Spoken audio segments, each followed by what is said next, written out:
किसी भी स्वतंत्र राष्ट्र के निर्माण में मौलिक अधिकार तथा नीति निर्देश महत्वपूर्ण भूमिका निभाते हैं। राज्य के नीति निर्देशक तत्व जनतांत्रिक संवैधानिक विकास के नवीनतम तत्व हैं। सबसे पहले ये आयरलैंड के संविधान में लागू किए गए थे। ये वे तत्व हैं जो संविधान के विकास के साथ ही विकसित हुए हैं। इन तत्वों का कार्य एक जन कल्याणकारी राज्य वेलफेयर स्टेट की स्थापना करना है। भारतीय संविधान के अनुच्छेद 36 से 51 तक राज्य के नीति निर्देशक तत्व शामिल किए गए हैं। भारतीय संविधान के भाग 3 तथा 4 मिलकर संविधान की आत्मा तथा चेतना कहलाते हैं। इन तत्वों में संविधान तथा सामाजिक न्याय के दर्शन का वास्तविक तत्व निहित है। निदेशक तत्व कार्यपालिका और विधायिका के वे तत्व हैं जिनके अनुसार इन्हें अपने अधिकारों का प्रयोग करना होता है। अनु 37 के अनुसार ये तत्व किसी न्यायालय में लागू नहीं करवाए जा सकते। यह तत्व वैधानिक न होकर राजनैतिक स्वरूप रखते हैं तथा मात्र नैतिक अधिकार रखते हैं।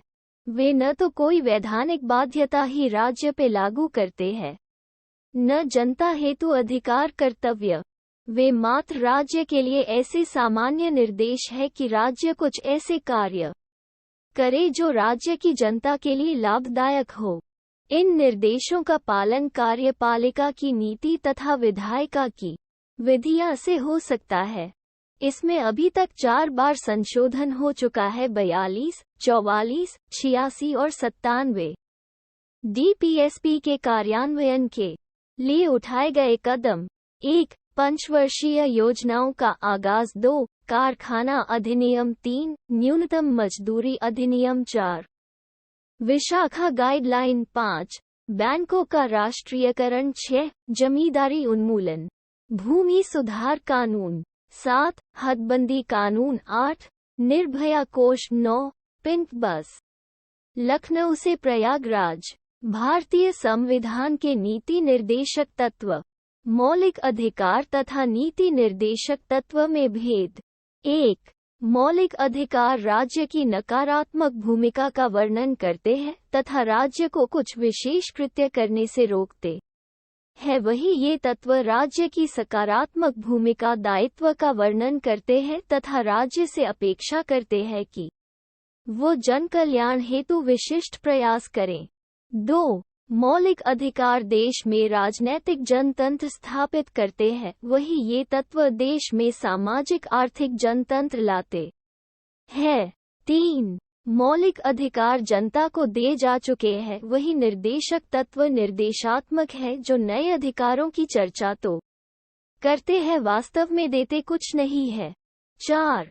मौलिक अधिकार कड़े वैधानिक शब्दों में वर्णित हैं, जबकि नीति निर्देशक तत्व मात्र सामान्य भाषा में।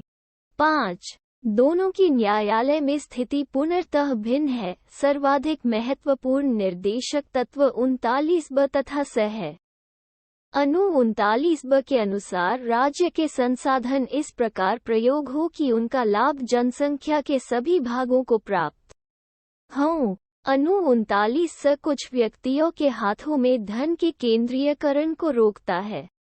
अनु 37 के अनुसार नीति निर्देशक तत्वों को न्यायालय में प्राप्त करने लायक तो नहीं बताते हैं, देश के शासन में इन्हें मौलिक रूप में निहित मानते हैं। यह राज्य का कर्तव्य है कि वो इन तत्वों को अपनी नीतियों तथा संसद द्वारा बनाए कानूनों में स्थान दे।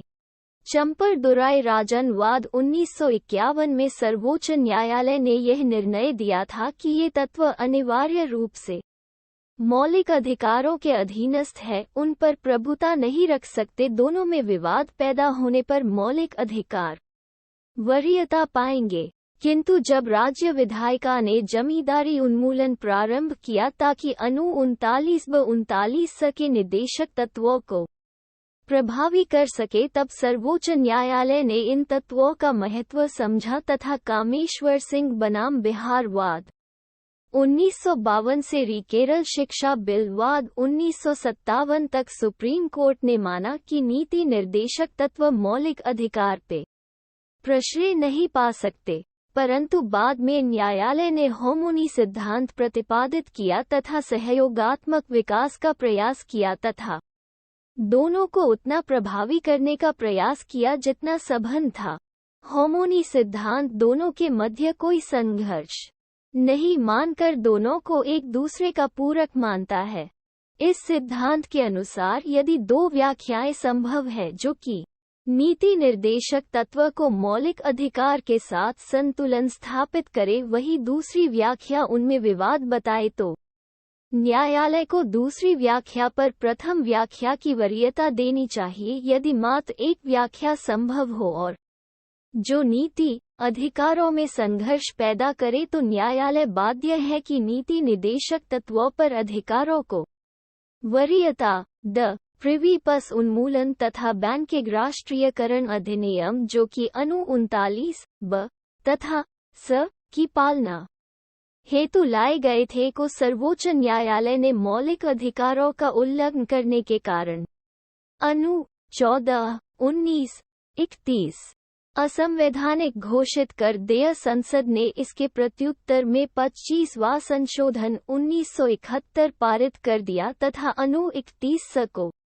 जन्म दिया, जो कि कहता है कि यदि कोई विधि पारित की जाती जो कि 39 ब स के नीति निर्देशक तत्वों को प्रभावी करती है तथा इस प्रक्रिया में यदि अनु 14, 19, 31 के अधिकारों का उल्लंघन करे तो उसे इस आधार पर असंवैधानिक घोषित नहीं किया जा सकता।